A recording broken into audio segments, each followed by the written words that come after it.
यहाँ के लोग देखे जाएं उस संविधान सभा में शामिल हुए, लेकिन इस व्यवस्था में कहीं अच्छाई नजर नहीं आ रही। आपसे सवाल करना चाहूंगा कि इस देश में जहां महिलाओं को पढ़ने का अधिकार नहीं था, उनको राजपाट की बात तो छोड़ दो, पढ़ाई लिखाई से कोसों दूर थी। इसी देश में सावित्रीबाई फूले पैदा हुई। सावित्रीबाई फूले ने बालिकाओं के लिए स्कूल खोला, उनको पढ़ाने का काम किया। तो इसी देश के प्रभावशाली लोगों ने एक कहकर के उनके बाप को कहा कि ये आपकी बेटी बहू अधर्म का काम कर रही है, इसको घर से बाहर निकाल दो। तो उनके ससुर जी ने पढ़ाई को अधर्म का काम मान लिया और उनको घर से बाहर निकाल दिया। ये काम मैं आप लोगों से पूछना चाहता हूं, क्या पढ़ाई अधर्म का काम है? अगर इस देश में पढ़ाई अधर्म का काम है तो इस देश में कोई धर्म का काम नहीं हो सकता। कोई धर्म का काम नहीं हो सकता अगर पढ़ाई अधर्म है। हमारे पूर्वजों को, हमारे बाबा दादा को, जिनको केवल हरवाही करने का सौदा किया गया था कि खेतों की हलवाई करेंगे, हरवाही करेंगे, क्योंकि हम काले कलूटे लोग हैं जिनके पढ़ाई लिखाई की कोई व्यवस्था नहीं है। अगर उसने पढ़ना लिखना भी चाहा तो सामंतवादी और पूंजीवादी व्यवस्था हमारे बाप दादाओं के दिमाग में ठूस दिया था कि पढ़ाई लिखाई करना अपराध है। आप ज्यादा दूर ना जाओ, इसी हरदोई जनपद में अपने सांसद से सवाल कर लेना, आदरणीय डॉक्टर एसपी सिंह पटेल से सवाल कर लेना। जब इनके पिताजी स्कूल में गए पढ़ने के उद्देश्य से, 4 छात्र पढ़ने के लिए गए, इसी मनुवादी व्यवस्था के लोगों ने उनके दादा को, आपके दादा को यह करके कहा कि आपका बेटा पढ़ लिख करके क्या करेगा। इनके दादा ने इनके पिता को मार मार करके ये कहा कि स्कूल मत जाओ, लेकिन उनका संकल्प था थोड़ा बहुत लिखना पढ़ना जाकर के सीखे। लेकिन वही बाप का बेटा डॉक्टर एसपी सिंह पटेल ने शिक्षा जगत में एक शिक्षा की क्रांति पैदा करने का काम किया। आज ऐसे लोग आप लोगों के बीच में हैं, आपको समझाने की जरूरत नहीं है, आप तो अच्छे लोग हैं। कल हमारे बुरे दिन थे और आने वाले इन दिनों में जहां अच्छे दिन दिखाने वाले लोगों ने आप लोगों को 15 लाख खाते में लाने का काम, 15 लाख खाते में देने का काम किया। आप वहां सोच नहीं सके, गांव में मजदूरी करने वाला 400 का मजदूर अपनी मजदूरी नहीं पा रहा है, अपने बच्चों को पढ़ा लिखा नहीं पा रहा है। तो ये झूठे बोलने वाले और लोगों को लालच में देने वाले लोग 15 लाख रुपए आपके खाते में कैसे डाल सकते हैं? मैं आपसे सवाल करना चाहूंगा कि 1 साल में 2 करोड़ नौकरी लोगों को देने वाले ऐसे लोगों से आप लोगों को सवाल करना होगा कि आप बताओ, इस देश में नीट की परीक्षा का पेपर आउट हो गया, इस देश में नीट की परीक्षा का पेपर आउट हो गया, इस देश में नीट की परीक्षा का पेपर आउट हो गया। ये आउट कराने वाले लोग को से सवाल करना होगा। और छोटी सी परीक्षा होती है सिपाही की, जहां पर 40-50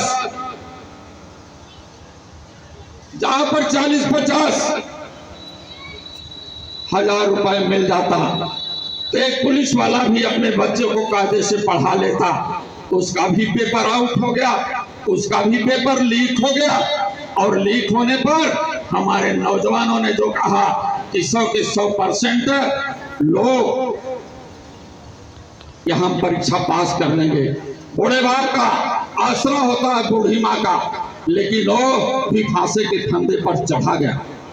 फांसी के फंदे पर चढ़ करके अपनी डिग्री लिया, वो क्या हो गई, बेकार हो गई।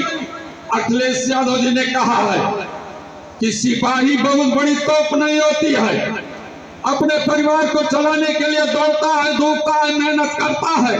अगर वो सिपाही बन जाता है तो उसका पेपर लीक क्यों होता है?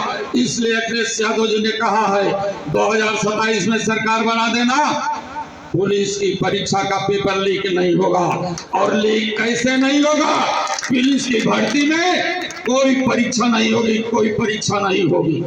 दौड़ लेना, दौड़ लेना। हमें आपको बदनाम करने का काम किया गया। अरे तो ये एमओआई की पार्टी है, ये कहा गया कि एमओआई की पार्टी है, लेकिन आदरणीय अखिलेश यादव ने कहा कि इस देश में नफरत पैदा करने वाले लोगों सावधान हो जाओ, ये एमओआई की पार्टी नहीं है, ये पीडीए की पार्टी है, पीडीए की पार्टी है। और पीडीए के लोगों ने बात को दिखा दिया कि उत्तर प्रदेश में ढिढोरा पीटा गया, 400 के पार कर देंगे। अरे 400 के पार कर देंगे। अरे इतने शक्तिशाली लोग हैं जो भगवान से भी बड़े हैं। इन्होंने नारा दिया, हम तो भगवान प्रभु राम श्री राम को लाए हैं, और भगवान श्री राम ने भी इनका बेड़ा पार नहीं किया, बल्कि पीडीए के लोगों का बेड़ा पार किया। और उत्तर प्रदेश में अयोध्या जनपद जैसे में पूरे मंडल की 5 की 5 सीटें समाजवादी पार्टी को दिया, 37 सीटें पूरे प्रदेश में दिया, 43 सीटें इंडिया अलायंस को दिया। भगवान प्रभु राम भी आपके साथ हैं। उन्होंने कहा झूठ बोलने वाले, धोखा देने वाले लोगों के साथ गद्दारी नहीं होनी चाहिए। लेकिन यही उत्तर प्रदेश की सरकार जो जुर्म और जाति पैदा कर रही है। आपने देखा होगा पिछले 9 विधानसभाओं का उपचुनाव था, और 9 विधानसभाओं के उपचुनाव में पूरी तरह से लोकतंत्र का मर्डर किया गया है, मर्डर किया गया है, लोकतंत्र की हत्या कर दी गई है। आपने मीरापुर के चुनाव को देखा होगा, जब महिलाएं वोट देने के लिए निकली थी, पुलिस इंस्पेक्टर ने उनका रिवॉल्वर दिखा करके महिलाओं को वोट रोकने का काम किया, लेकिन उस महिला ने जवाब दिया, है इंस्पेक्टर तुम्हारे कड़म में इतनी ताकत नहीं है कि मेरी वोट को रोक लो। वो जाकर के वोट देने का काम किया, अयोध्या वोट देने का काम किया।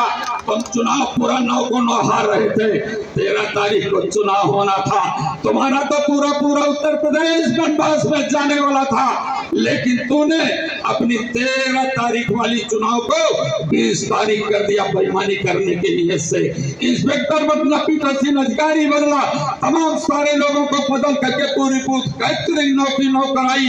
और अयोध्या में भी भगवान प्रभु राम से बदला लेने के लिए पीठासीन अधिकारियों को हिदायत दी गई थी कि 100 वोट के बूथों पर डाल लेना, और जबरदस्ती बेईमानी करके अयोध्या में पुलिस प्रशासन के माध्यम से, प्रशासनिक अधिकारियों के माध्यम से अयोध्या को भी हराने का काम किया गया। इसलिए हरदोई जनपद के लोगों, एक पीडीए पंचायत के माध्यम से जिन लोगों ने महात्मा गांधी का अपमान किया, हत्या किया है, जिन लोगों ने बाबा साहब अम्बेडकर को, हमारे बाप को गाली दिया है, हमारे महापुरुष को अपमानित करने का काम किया है, अगर कोई भी हमारे महापुरुष को कोई आंख दिखाने की कोशिश करेगा तो पीडीए कमजोर नहीं है। पीडीए अपने घरों से निकल चुका है और एक आवाज बन चुका है अखिलेश यादव जी की। आने वाले 2027 का नीट का जवाब पत्थर से समाजवादी पार्टी के लोग देने का काम करेंगे। इनको मुंहतोड़ जवाब दे करके अपने मंचों पर जो बाबा साहब डॉक्टर अम्बेडकर जी जा रहा है, जो डॉक्टर लोहिया जी कह रहा है, और धरती पुत्र मुलायम सिंह को तूने जातिवादी नेता कहा। मैं पूछना चाहता हूं अपनी आवाम से, आप बताओ धरती पुत्र मुलायम सिंह, जब अपनी बेटियों को अच्छा बनाने के लिए, उनको आगे ले जाने के लिए 20-20 हजार रुपए का कन्याधन देने का काम किया था, आप बताओ क्या माई के लोगों को देने का काम किया था? हमने भी अपने पाल समाज के लोगों में गया और देखा कि हमारे पाल समाज के भी इंटर की पास बेटियां पाई, एक टुल्लू की परिवार के लोग पाए, हमारे सभी परिवार के लोग पाए। मैं पूछना चाहता हूं कि आज त्रिस्तरीय पंचायत के चुनाव में 1995 बाबा साहब डॉक्टर अम्बेडकर के संविधान में लिखा गया है, हर जात समाज धर्म के लोग राजनीति में आए और पंचायतों का विकास करें। उत्तर प्रदेश में बहुत से मुख्यमंत्री बने, आप बताओ धरती पुत्र मुलायम सिंह यादव ने पंचायत के चुनाव में सभी जातियों का रिजर्वेशन दिया। यहाँ तक कि महिलाओं का रिजर्वेशन दिया। हमारे जिला अध्यक्ष गिना रहे थे ना, राजेश्वरी देवी पासी जिला पंचायत अध्यक्ष, फला फला पासी अध्यक्ष हो गए। सबको सम्मान देने का काम अगर कोई दिया है तो धरती पुत्र मुलायम सिंह यादव ने दिया है। लेकिन एक कमजोर परिवार होने के नाते, यादव परिवार होने के नाते, दलित परिवार होने के नाते इन्हें जातिवादी कहा जाता है। और हमको भी कहा जाता है कि गलेरिया चला है समाजवादी पार्टी का आंदोलन करने के लिए। मैं कहना चाहता हूं कि मैं एक छोटी सी बच्ची हूं। एक बार एक जंगल में आग लगी, एक बार एक जंगल में आग लगी। गर्मी का महीना था, जंगल की आग बढ़ती जा रही थी। उस जंगल में बड़े बड़े जानवर थे, बड़ी बड़ी पक्षियां बाज जैसी रहा करती थी, और उसी जंगल में छोटी पक्षियां भी रहा करती थी। लेकिन बड़ी पक्षियों की हिम्मत नहीं पड़ी, जो सामंतवादी पक्षियां थी, जंगल की आग बुझाने की हिम्मत नहीं पड़ रही थी, एक दूसरे का मुंह ताक रही थी। लेकिन छोटी पक्षियों ने एक पंचायत किया, और पंचायत में निर्णय लिया कि हम जंगल की आग को बुझाने का काम करेंगे। और सभी छोटी छोटी पक्षियों ने जंगल से उड़ करके, जलते हुए जंगल से उड़ करके वो एक तालाब में गई, और तालाब में से चोट से पानी ले आकर के जंगल की आग को बुझा रही थी। बड़ी बड़ी सामंतवादी पक्षियां बाज जैसी हंस रही थी। ये छोटी सी पक्षी चली है जंगल की पानी को, आग को बुझाने के लिए। उन पक्षियों ने समझ लिया और उन्होंने कहा कि बाज भाई, जब तुम हमारे बड़े हो, तुम्हारा सम्मान और इज्जत करते हैं, लेकिन जब कभी जंगल का इतिहास लिखा जाएगा तो तुम्हारा नाम आग लगाने वालों में लिखा जाएगा, मुझ छोटी सी चिड़िया का नाम आग बुझाने वालों में लिखा जाएगा। मैं अपने बहादुर साथियों को बहुत बहुत धन्यवाद देता हूं कि जब उत्तर प्रदेश का इतिहास और इस देश का इतिहास कभी फिर से लिखा जाएगा आपके 12 कलमों से, तो तुम्हारा नाम लिखा जाएगा संविधान बचाने वालों में, और इन प्रभुत्वशाली और सामंतवादियों का नाम लिखा जाएगा संविधान को जलाने वाले लोगों में। इसलिए इस मुहिम में आप शामिल होकर के इस देश की उस सामंतवादी व्यवस्था को दूर करने के लिए बिल्कुल ऐलान करने के लिए आए हैं। अगर ऐलान करने के लिए आए हैं तो एक बार दोनों हाथ उठा करके हम लोगों को विश्वास और भरोसा देने का काम करें कि ये आवाम में लड़ाई, ये संघर्ष आगे तक चलता रहेगा। अगर आप लोग बिल्कुल मन से कहिएगा, झूठ मत बोलिएगा, नहीं कल कोई बम फोड़ देगा, कहीं हिंदू मुसलमान कर देगा तो वोटें गड़बड़ हो जाएगी। कल कहीं और कुछ बोल दिया, आप अपना मानसिक स्तर सही कर लेना। आज तो वास्तव में आपकी पीडीए की ताकत से केवल देश के प्रधानमंत्री की नहीं, 2027 में चुनाव होने वाले, और इस योगी महाराज की भी दिमाग का संतुलन गड़बड़ हो रहा है। नींद नहीं आ रही आपके लोगों की ताकत से, आप लोगों के बाहर से सब लोग परेशान हैं, इसलिए कि आप संविधान बचाने के लिए निकले हैं ना भाई, संविधान बचाने के लिए निकले हैं। मुड़ी हिला करके हाथ उठा करके आदरणीय जिला अध्यक्ष जी, सभी साथियों का फोटोग्राफी करिए। हम माननीय राष्ट्रीय अध्यक्ष जी को आपका संदेश भेज करके ये कहेंगे कि आने वाला दिन इस देश के संविधान का होगा, लोकतंत्र का होगा, और बाबा साहब डॉक्टर अम्बेडकर के लिए होगा। बहुत बहुत धन्यवाद। जय समाजवाद, जय भारत।